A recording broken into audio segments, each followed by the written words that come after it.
Good day and welcome to today's tutorial. In today's tutorial, I will be teaching you how to make cupcakes for commercial purpose. That is cupcakes that you can sell and make lots of profit from. So if this is what you're interested in, please stay tuned. So for this tutorial, we'll be making use of 5 large eggs. In the previous video I made on how to make cupcakes for commercial purpose, I listed some of the tools that you'll be needing as a beginner or as someone who wants to start a cupcake business. So you can go and check out that video and see some of the tools you need to get to start this business. So after cracking my eggs, I added the sugar. I added 1 cup of sugar and a 1/4 cup also. So I'm just going to whisk that together before adding the next ingredients. So the kind of cake we're making is an oil-based cake. So that means we don't need a mixer for this. Just your whisk is okay to do this. The next ingredient I'm adding is the vegetable oil. Like I said before, it's an oil-based cake, so we are using vegetable oil, and I use a 1 cup and a 1/4 cup of vegetable oil. Going in next is the milk. I diluted 2 tablespoons of powdered milk in 1 cup and a 1/4 cup of water. I told you in the previous video that when you are making cakes for commercial purpose, you should omit milk because it reduces the lifespan of the cake. But I'm adding it here because we are not using butter here, and I just want to add that flavor and also that creamy richness that ordinary water cannot give. I'm using 5 cups of flour for this recipe. That is 5 of that 250 ml cup, the one I used to measure the sugar. Half teaspoon of nutmeg powder and also 1.5 tablespoon of baking powder. If you are using the nutmeg flavor, you have to be careful not to add too much so that your cake will not be overly spicy. Too much of nutmeg in cake can change the entire taste of your cake, believe me. So most bakers avoid using nutmeg, but I'm using it because some of my customers prefer the taste and also the flavor of nutmeg. So next is to start adding your flour mixture and folding in gently. So you add your flour gradually as you fold, and make sure not to over mix so that your cake will not come out dense, that is strong. When you over mix your cake batter, it will make your cake to be strong. Then you start asking yourself, what have I done wrong? Sometimes it's over mixing that makes our cake to be what? Hard. So you just mix till it is properly combined and there is no trace of flour.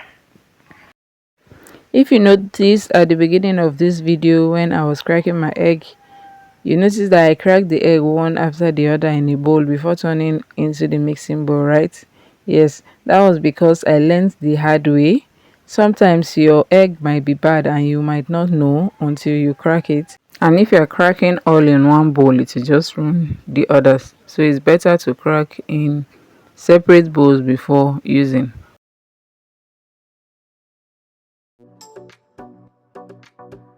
The batter was kind of thick, so I added a 1/4 cup of milk to loosen it up.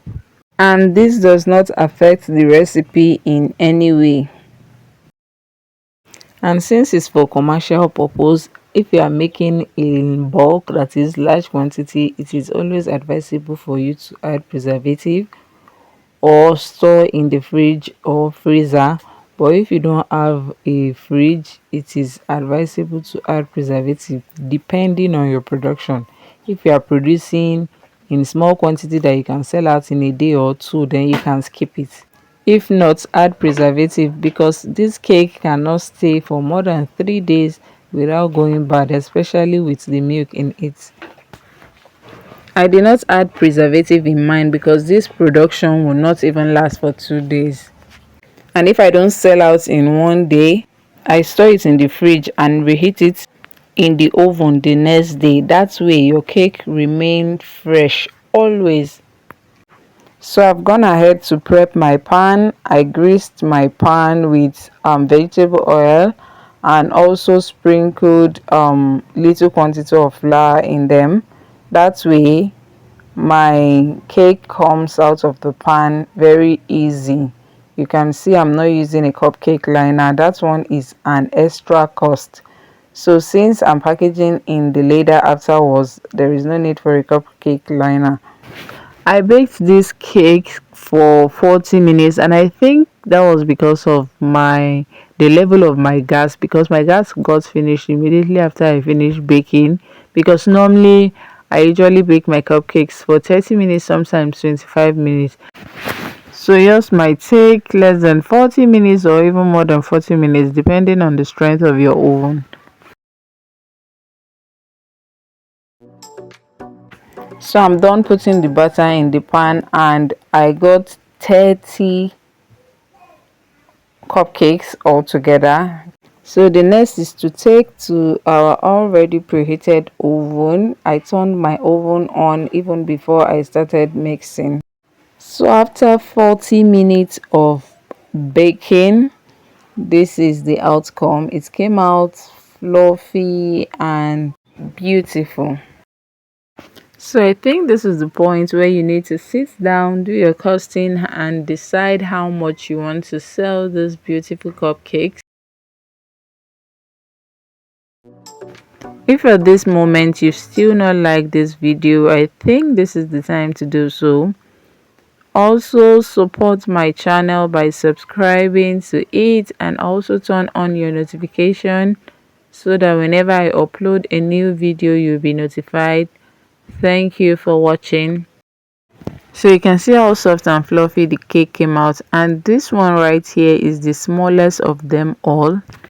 It is what I use as testing. See you in my next tutorial. Bye.